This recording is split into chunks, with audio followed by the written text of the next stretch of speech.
Do pastors need help? Take 4. The first one, I decided to go from a short to teach on it in a live, so cut that short. The live kept disconnecting, so I came back and made a third video made a short. This is going to be the long form video of it. Do pastors need help? Do pastors need help? Let's think about that.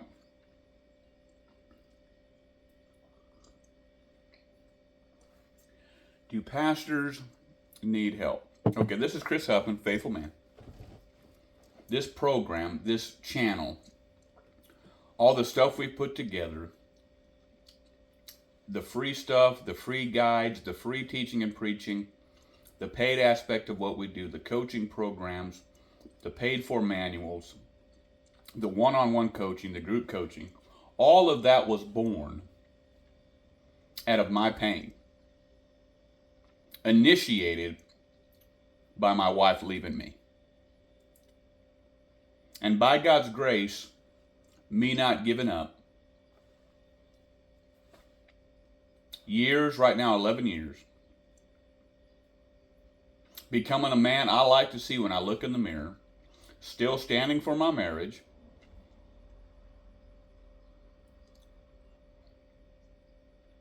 And our guarantee with our programs is not that you'll win your wife back. If she's gone, depending how long she's been gone, our numbers are showing that the sooner a man gets on this training program and starts implementing the things we teach, 80% of them, their wife will come back. It's about 98% if she's still in the home, but she's on her way out. If you start implementing this stuff and you start taking it seriously,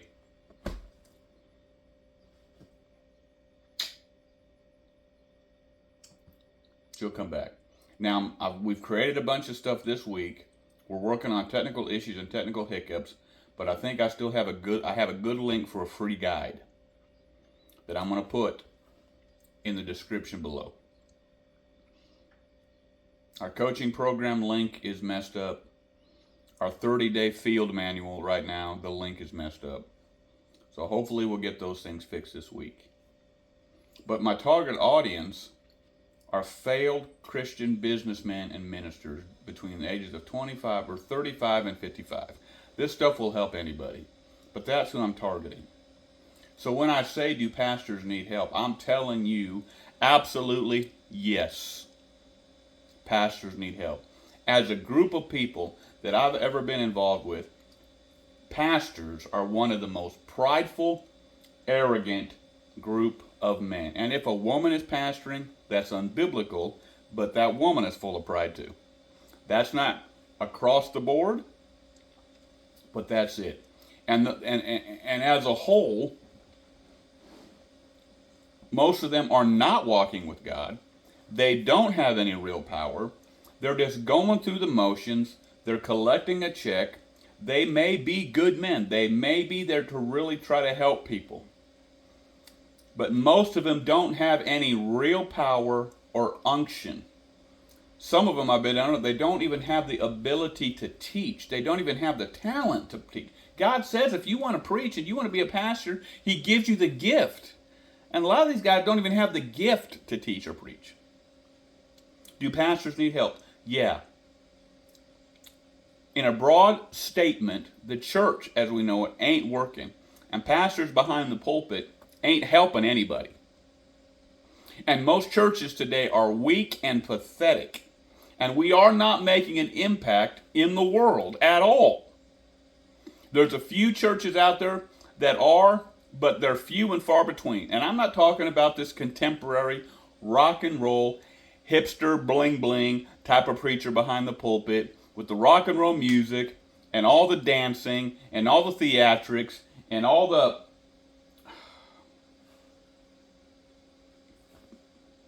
fog shows, none of that. I'm not talking about that. They've got their They're full of their own stinking problems. I'm not talking about that. God is not near that stuff. Listen, God can use anybody. God can use anything. That doesn't mean that what you're doing is right. Doesn't mean that He told you to do it just because He can still use it. So my target audience is the more conservative groups, the more traditional groups, and yeah, they need help. Now, where is this thought coming from this week? Because I post in these groups, I'm truly trying to help men. I post in marriage groups, divorce recovery groups, pastors groups.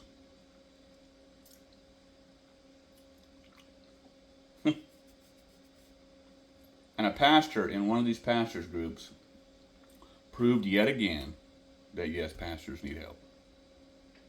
That yes, pastors are one of the most prideful, arrogant groups of men. And I'll tell you this one story first. I know a man, this is the recent development, the last 4 months, who was not an arrogant man, who is not an arrogant or prideful man. At least on the surface, as far as I can tell. And when I was in that area of the country, that's the area I grew up in, I would go to his church. And I loved his church. And if I ever moved back there, I was going to go to his church. And I did move back there temporarily. When the first stage of me trying to heal my marriage, that's the church I went to. I loved this man. He kept his kids. He had 3 kids, 2 sons and a daughter. They were all in ministry. They were all on staff there at the church. I've been admiring this man from a distance for years. My pastor I was growing up with, he was one of those prideful, arrogant preachers. He always talked negative about this one preacher. Because this preacher had power. This preacher was building something when his kids were little. While our church was staying small. The only time our church had any real growth was when my youth pastor was there. And he did walk with God. And he did have power. But that man has ultimately turned into be a dirtbag. He's had at least 1 or 2 attempted affairs. And he reached out to me last year out of the blue. I know the dirtbag he's become. He was my hero for a long time. And he called me out on one of my videos. Ain't never been in contact with me for over 30 years. And then he's got the audacity to comment on one of my videos. And I call him out because I know of one of the affairs he's attempting to have. And all he did was want to be a big boy on Messenger. I said, here's my number, dude. Call me. We talked this out like men. I know where you live. I can come out there and... And one of these things that he did was extremely personal. That, yeah, I have no problem making a trip to him and slapping him across the face. He needs it. But when he was doing right and doing good, that church was growing. And that's why that church was growing, because of him, not because of our pastor. And when they parted ways, that church just... Later on, my pastor got humble, and he actually apologized to me for some things, and I think he really grew personally. But during that time, the other church, his church was growing. Leaps and bounds, outdoing our church, outdoing more than what we were doing. And every chance he got, my pastor was degrading that pastor. And then one time, I went to a college class at a church where different pastors were coming in, and this other man that I'm talking about was one of the class teachers there. And he was talking about ethics. And I actually brought up, he knew who my pastor was. I said, you know, I can't remember exactly what I said, but I said it in a kind way that, you know, because I was no longer with that pastor. I'd moved on. I was living in another state and something. I joined the Air Force and then come back. So he talked bad about you a lot of times while I was there. You know, I mean, what do you think about that? How do you handle that? And he was just very gracious. He said, yeah, I know. I've heard a lot of stuff that he said. And I just choose not to go down that road. And so he handled it very gracious. And he just went up another notch with me in my book. And so I determined that if I'm ever back in town, I'm going to go to his church. Well, the last 4 months, a whole bunch of stuff has come out. I no longer respect that man. I love that man, but I do not respect that man.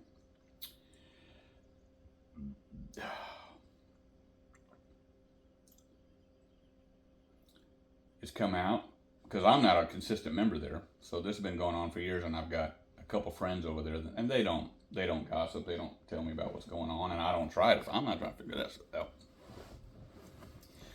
But it all came out about 4 months ago that his oldest son, there on staff, was having an affair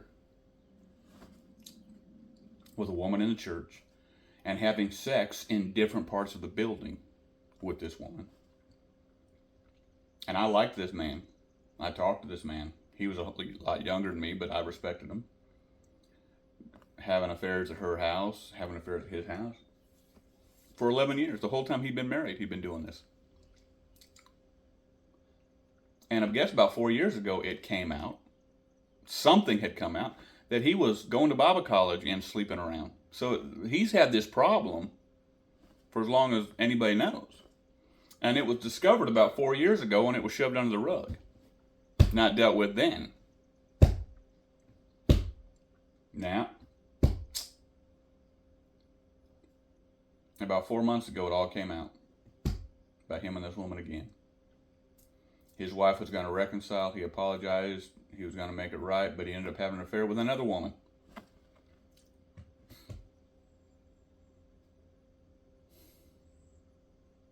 It's come out that this whole time his wife's been nothing but an old battle axe. I wasn't there enough to know, so when I was around, she was nice enough, and she's just one of those women that put on the good ministry smile and put on the good front, but she was cutting off heads and leaving them lay, I guess, throughout the years, being an old battle axe to people, just being mean and hateful. She had that reputation. And my friend that was there, who was standing up against what's been going on with his son and this adultery, and actually saying this has to happen, we can't keep covering this stuff up. As soon as he found out about it, he dealt with it properly. It's not being dealt with properly. He's left the church.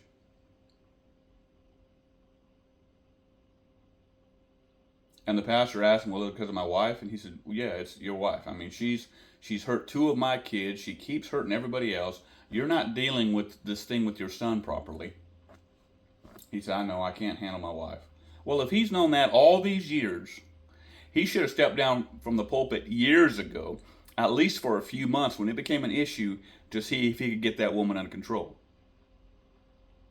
But no, he just stays in the pulpit, he does his thing, and lets her keep doing it. And now this thing with his son.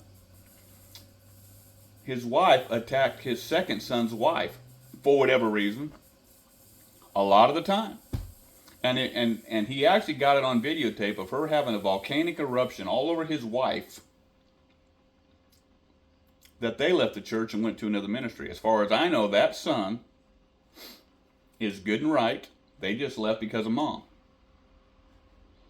Well, 2 months ago it came out that his daughter has been having an affair with a man in the church for over a year. And he's still over there, still pastoring the church. Hasn't stepped down. Despicable, disgraceful, disgusting.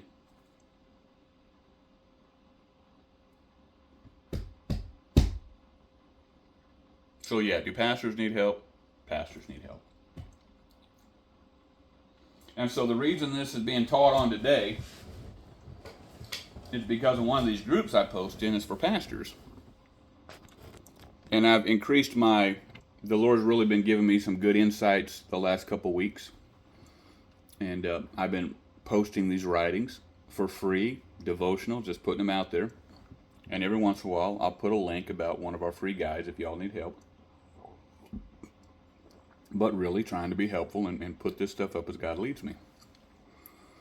So I've been posting more. And so after a couple weeks of that, I get a message from one of these pastors. What's going on with all this preaching to preachers? You can tell by the very statement it's arrogant. Why would? Why wouldn't? a preacher, give scripture and ideas and help to other preachers? Why wouldn't he? Because you think you got it all together? You can tell by his statement that he thinks that pastors don't need to be preached to. He thinks that pastors don't need help. Why are you giving all this to us pastors? Okay? You're an idiot. And I don't mind to say the word idiot. I used to be a whole lot more loose with it. But I don't mind the word idiot and fool. I don't mind being confrontational with you. We are living in a flippin' stinking day and age where nobody's confronting anybody. Everybody's flippin' tired and weak. That I don't have time to play games with you. I'm going to tell you the truth. You can take it or leave it. I don't give a you-know-what. Yeah, pastors need help. And that's the first thing I said was, because they're one of the biggest group of people that need help. And I can tell by your answer, you're proving my point. I said, yes, there are pastors that are hurting, that don't know what to do. Yes, they need help.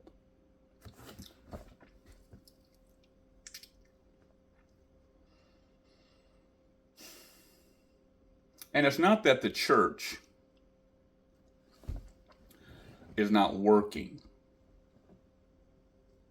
And I use the term church loosely in a very broad spectrum. But how men do church is not working. How church is just a band-aid. Church is just a habit. Church is just a sanitized, soft, pathetic organization. We don't have men behind the pulpits or men in our churches that are real men, masculine men, spiritually grounded, masculine men. Our churches are full of men behind pulpits and in the pews that don't have any power, spiritual or physical. They're gluttons, they're fat, they're out of shape, they're lazy. We got 40, 50-year-old men. They may go to work, then they come home and play video games. They don't know how to be husbands. They don't know how to be fathers. They're losing it all. They don't know how to take care of their money. Their faith, their family, their finances, their fitness, their fulfillment is gone. And yes, they need help. And in that aspect, the church ain't working, because everybody wants to be clean and sanitized. They don't want to get down and dirty and be honest and truthful and talk about things that need to be talked about in our churches.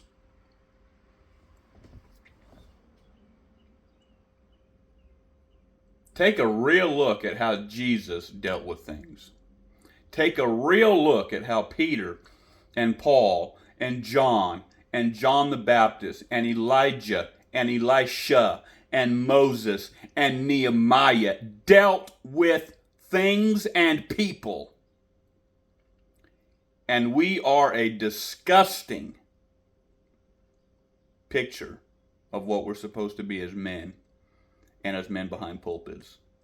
And under that umbrella, yeah, our churches are not getting it done. So therefore I started, I didn't really start. I'm just walking with God, dealing with myself and being honest with myself and getting this thing put together. This was not even a thought when I was going through it. I was just dealing with myself and getting help from other men and coaches and dealing with myself. And then I just simply wrote it all down on what I did to get out of the pit. Our guarantee is not that you're going to win your wife back. My wife hadn't come back yet.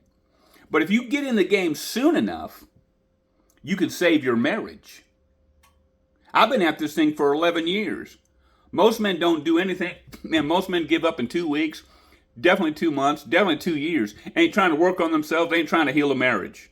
That's what faithful man is. We don't sugarcoat this stuff. We don't back out of this stuff. This stuff was born out of my pain, and I'm here to help you. And you know what? Pastors need help.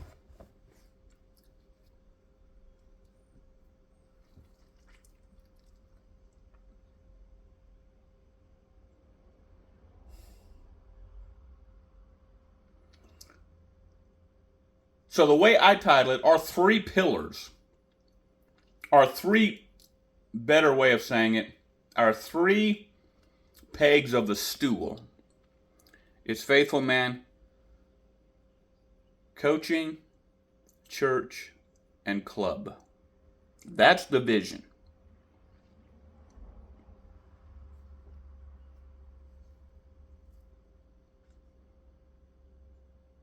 But I'm not trying to start a church. I'm not trying to be a pastor. I'm trying to help men however I can.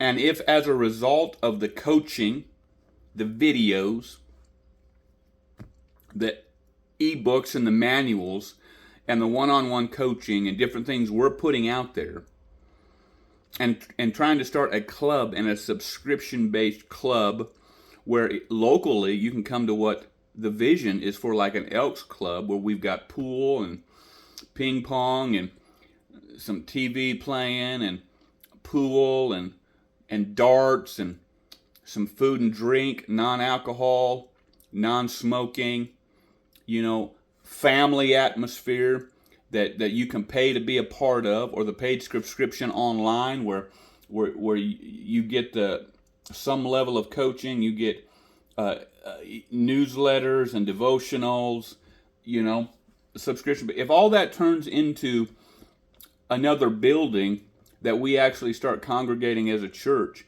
and have a regular church service, then so be it. But it ain't going to be a regular church service. But that's our three pegs, our three legs of this stool is church, coaching, and club. And we're just putting the content out, following the leadership of the Holy Spirit, and just going with what we can do. And at the same time, one of the principles we teach is just learn to rest. Just learn to rest in Him. It ain't about hustle and grind. It ain't about what you do or don't do. It's about you doing your part as He leads you, and you learning to rest and relax in Him and have peace. Do pastors need help? Absolutely. If anything we're saying here is resonating with you, you can call or text 970-404-7165. You can email us at faithfulman513@gmail. I'm going to put a link in here. I've got 4 links. I think only one of them's working. I got a link to the website, which it'll get you to the website, faithfulman.net. But the buttons on there to link a discovery call, or to book a discovery call, or to get the free ebook, or to get one of our courses, those links ain't working from there. Now, I've got the link for the free ebook, and I think that's working. I'm just going to put that in the description. But we're here to help. And pastors need help. And you don't have to be a pastor. You don't have to be a minister. You don't have to be within those ages. You don't have to be a Christian businessman. But you have to know you want help. You have to know you need help. You have to be willing to invest some time and some money to get the help you need. Until we meet again, keep your eyes on Him.